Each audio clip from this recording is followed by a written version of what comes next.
Hey gamers, Blindy here. It's July 2026, and I recently played through a relatively unknown indie game by the name of Children of the Sun. I remember seeing this game when I scrolled through the available games on the Steam store, and for some reason, this game really caught my attention.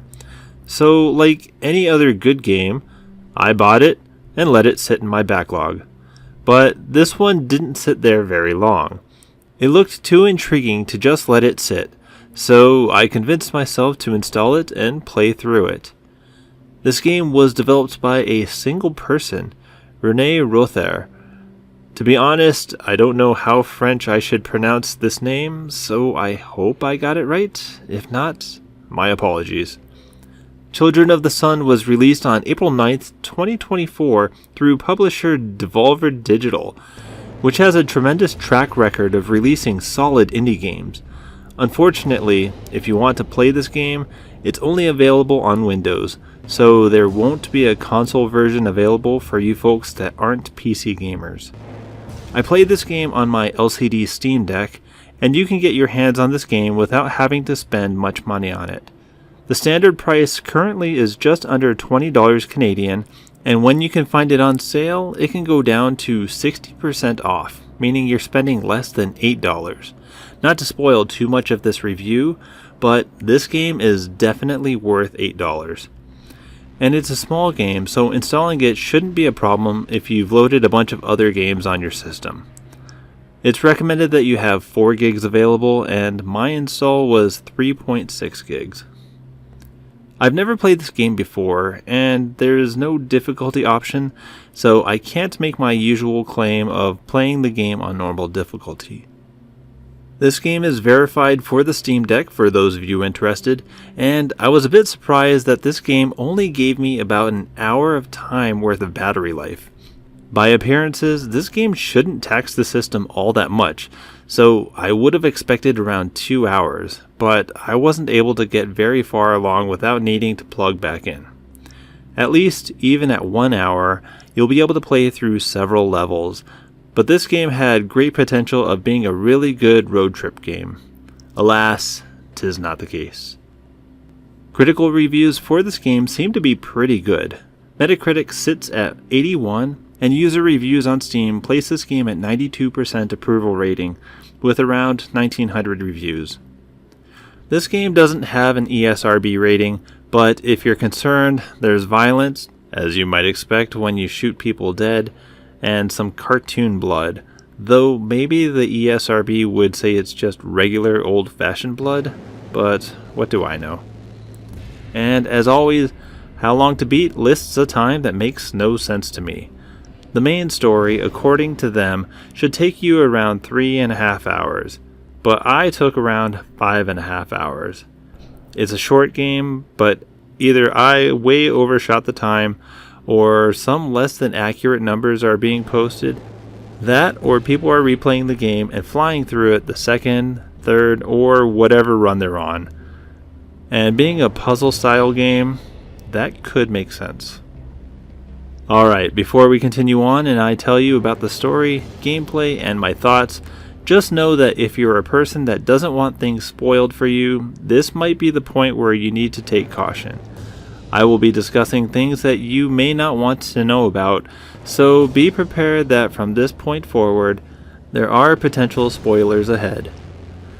The story is kind of weird, to be honest. There are lots of cutscenes, but not a single word of dialogue, which obviously means that you have to deduce what is going on by the visuals alone.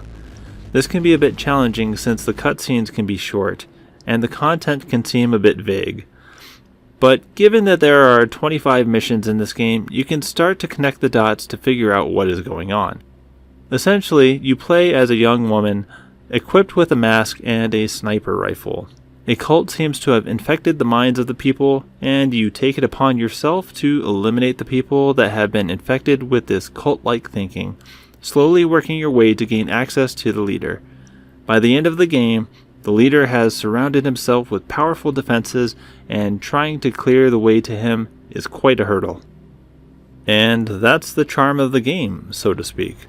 This is one of the most unique games I have played, and when it comes down to creating a new, unique style of gameplay, most games that I have tried venturing down a new path seem to do the thing it does really well. For example, one of my favorite games is Katamari Damacy, and having a little prince roll a giant ball to collect everything in its path in an effort to create a star is a completely original idea, and it is such a great game because of it. In Children of the Sun, your goal for nearly each level is to kill all of the cult followers. Your character can go around the perimeter of the level to scope out the targets, then you are allowed one shot to kill them all. Early levels, as you could expect, are pretty easy. You might have 3 or so enemies to eliminate, but by the end, you'll be taking out up to 17 enemies by the last level, all with a single shot. Of course, there are some gimmicks here. Early on, once your shot hits the first target, you only have one option, and that's to aim at your next target. So, in essence, the first target gets hit, then the game essentially runs in super slow motion, which gives you time to change the trajectory of the bullet's flight and aim for your next target. That idea stays throughout the game, but you gain abilities as you progress further along. One of the first abilities is being able to steer the bullet as it flies. With this, you can, to a very limited extent, maneuver the flight path to avoid obstacles and to fine-tune where you want the bullet to strike. This can be a real help, seeing as your bullet doesn't fly instantaneously. As it travels through the air, time still progresses, so while your target might have been in the perfect spot when you pulled the trigger, it may have changed just enough that you might need to nudge the flight just a little bit to hit exactly where you want. You will also gain the ability to completely redirect the path while it is in mid-flight. You can essentially act like you've hit a target and re-aim your shot, but in the middle of the air. This will become essential to get around walls and other obstacles that require you to double back or around objects that your steering can't manage. Using this ability becomes essential later on, as you need to essentially pierce the protective shields of some believers before you turn the flight path around to hit that person before the shield comes back up. It's a tight window of time, so you need to pop the bubble, activate the redirect, and aim accurately to hit the worshipper. You can't use this ability freely though. You need to hit a certain number of perfect hits before you can use it. You will also gain the ability to speed up and slow down the bullets later in the game. While it may seem like speeding up the bullets may not be all that helpful, there are armored enemies that need the faster bullet speed to penetrate their defenses. You can't steer while you're sped up, so you need to have your bullet aimed perfectly before accelerating. And for the most part, that's the system for this game. In the corner of the screen, a number will tell you how many targets you need to eliminate, but when you first start a level, nothing is marked for you. You run along the perimeter, and you manually mark each enemy. Once they're marked, you're able to see where they are at all times, and from there, you can plan your bullet's path. And there are a few things that you could shoot that aren't enemies, which can make life considerably easier by giving you something in between two targets that you couldn't hit normally, or by giving you a stationary target near where you want to be, or even a way to eliminate multiple enemies in one shot. So in some cases there are drivers and cars that are really hard to hit while they're on the move, so hitting the gas tank becomes the logical way to kill them much easier. You can also get an angle on some enemies by shooting a duck first, whereas a direct line between two enemies would have been impossible to hit, but from above you may have a clear point of view. I really like that little bit of cleverness in the world design, and because of these little variants, you can approach solving these levels in quite a few different ways. It's nice to have a little flexibility, especially given that in essence, this game is a puzzle game at heart. As most gamers know, puzzle games are great, but realistically, they have one way to solve them, and once that's figured out, there's nothing left to explore. So having some creative liberty to choose how you wish to tackle a level is a nice touch. When you're learning new abilities, you will get a quick tutorial before the level begins to guide you how to use the new skill. You really shouldn't have any excuse why you can't figure out how to use your abilities, Unless you happen to do the one thing all gamers are guilty of: taking a long break mid-game.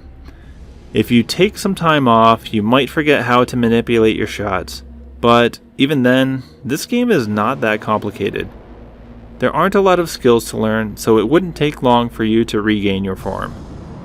It's interesting though that with such simple gameplay and limited variants you can apply to your shots, you have some complex level designs that can really challenge not only your ability to decipher the step-by-step process to complete the level, but also to test your aim to be accurate and quick, and even a little bit reactive when enemies and objects are still moving. And when you manage to complete a level, the game shows you the path the bullet took on its flight. It's a little detail, but I love seeing how crazy of a path the bullet took on its way to hitting all of its targets. I mentioned earlier that most of the levels are shooting levels, but not all of them are. There are a couple of them that are a bit, well, different. One is literally your character walking forward. Sure, you control the walk, but you can't even control the direction. You move forward until you reach the end. As you might imagine, the leaderboard for this level is kind of irrelevant. And the other off-the-wall level is one where you play a video game. Well, you start off with your character sitting on a toilet assembling her sniper rifle. Then, after it's assembled, she polishes the barrel of the gun while you play a super basic video game. After you beat the game, your character stands up and is ready to shoot more people. And if that sounds weird, that's pretty much the baseline for this game. It's a strange game from top to bottom, but just because a game is strange doesn't necessarily mean that it's bad in any way. I mentioned Katamari Damacy earlier, and if you're at all familiar with that game, you'll know that that game is straight up bonkers. This game has some weird, creepy vibes going for it, but it really fits perfectly. It's almost like a horror movie setting, and I actually think the game benefits from that design over a more straightforward design. Unfortunately, not everything was great in this game. Let's start with starting this game up for the first time. I am going to fully assume that this was for my Steam Deck only, but when I first launched the game, it was set at the lowest resolution possible, so navigating to the options menu to change the resolution was a real challenge because I couldn't read anything on the screen. After blindly trusting my gut on where the resolution settings were, I was able to get things looking correctly. So I closed out the game and started it up again, and I noticed that the first cutscene was strangely quiet. After a few seconds, I figured that couldn't be what was designed, so I closed the game again, started it back up, and the sound had returned by that point. So I had to fix the resolution and sound issues just to get the game into a playable state. Again, I suspect it might be my system, but if you encounter this problem, just know that the game is playable. It's just initially set up wrong and may take a little figuring out to get it working correctly. The other major issue, depending on your point of view, would be the music and sound effects. They're good, and for the most part, there's nothing wrong with them. But, for example, if you pass a level, the music that plays absolutely blasts in your ears. And for someone like me, who often uses earbuds, I had to remove them from my ears at times. It can get that obnoxious. And I struggle to say if I like it or not, as stupid as that may sound. Actually, let's give you a taste of what I'm talking about, then we'll discuss. Warning, this clip may have a loud blast of music coming your way.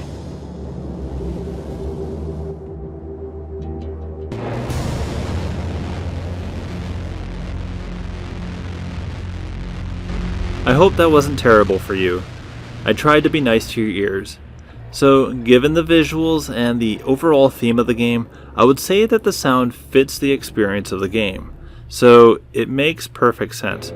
But, on the other hand, a gaming experience should be comfortable through all of its parts, so having these moments of intense volume shouldn't be so intense. I hope I'm not just being an old man yelling at a cloud here. But there are some moments where the music and sound effects are pretty cool. The first thing that comes to mind are the footsteps of your character as you run from side to side. They used bass guitar notes to indicate the running, which is a minor detail, but I thought it was a creative way to show that. The visual design, other than the theming, is really well done too. Each enemy and each targetable item stands out as a bright object against a dark background. You won't miss a target because it blends in. It stands starkly against the rest of the environment, making it an easy object to spot. Being able to easily see the enemies and doing tricky things with your bullets like steering them left and right while slowing down time makes it seem like this game would be easy. But there's a lot of complexity and difficulty hiding in these levels. First is that, like I mentioned earlier, time still advances. So your shots need to aim where the target will be, not necessarily where they are now. And that can be challenging knowing exactly how much movement you need to accommodate for when you're seeing everything in slow motion. And as the levels progress, you'll need to use multiple abilities to get the right angles to your next target. It's a bit like 9-ball in pool. Does anyone play 9-ball anymore? You can hit your next ball directly without a problem, but setting yourself up for the ball after that can be a bit of a puzzle. And this is similar. There will be many targets to choose from, but how will you attack one target to the next? Can you keep sightlines available as you move from enemy to enemy? Will you be able to use your abilities, or will things be just out of reach? I found myself losing at least once on most levels. From a distance, at the perimeter, you don't get a full idea of all the potential obstacles in your way. Maybe there's a big tree that didn't look like it would be a problem, but in fact it's right in between two targets that you wanted to hit back to back. Or maybe getting around the corner of a wall isn't quite as available as you had hoped for. But after those losses, you can usually develop a pretty good game plan for your next attempt. It's got a bit of a challenge, and I really like that I didn't just breeze through the game. I spent some time in the later levels trying to figure out how the hell I get a shot to work, and that's where the game shined the most. Those last few levels were quite challenging and took me a decent amount of time to figure out, but that was what I wanted the game to keep giving to me. But at only 25 levels, the end came too quickly.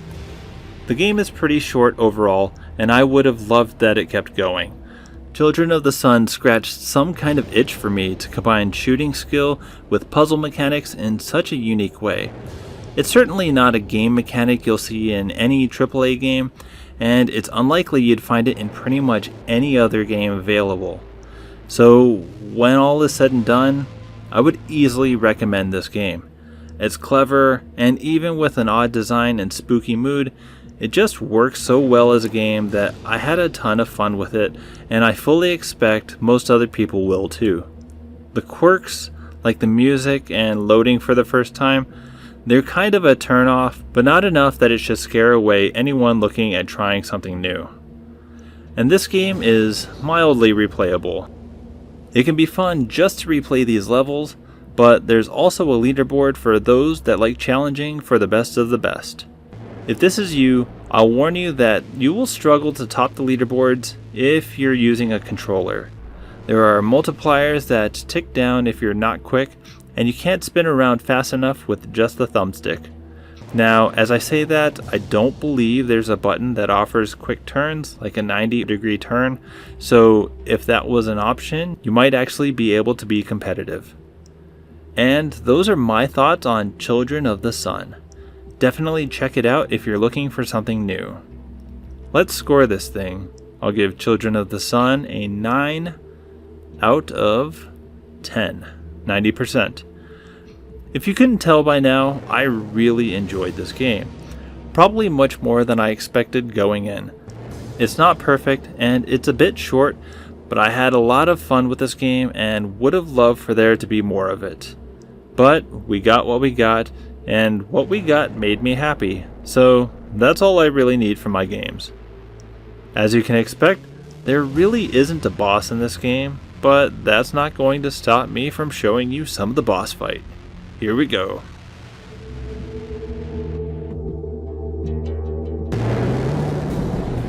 Now, I've covered a lot in this video, but I didn't cover everything. So let me know, what are your thoughts? Was I fair? Was I wrong? Let me hear it in the comments below. Other YouTubers love to show off their Patreon members right about here, but I wouldn't do something like that to you. I don't even have a Patreon page. So join my Discord. It's free, and you get to chat with me about games and cool new things happening in my life, or your life, or somebody's life, and we could chat about all the fun things. Before I go, let's talk about the things going on in my world.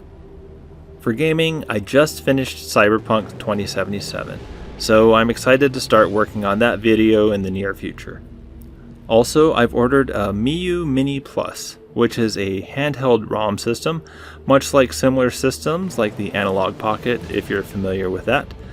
It hasn't come in yet, so we'll see what my thoughts are on that once it's in my hands. Summer is finally slowing down a bit, so I'm hoping I can keep getting some hours in playing the games that are waiting for me. And we're done for today. Thanks for hanging out with me today. If you like this video, liking and subscribing would help out a bunch, but I won't hold you to it. I'm not rude like that. But I'll let you know I'm trying to get to 100 subscribers, so if you'd like to help with that goal, you know what to do. My thanks in advance. Have a great day. I'll see you in the next video, right? Right?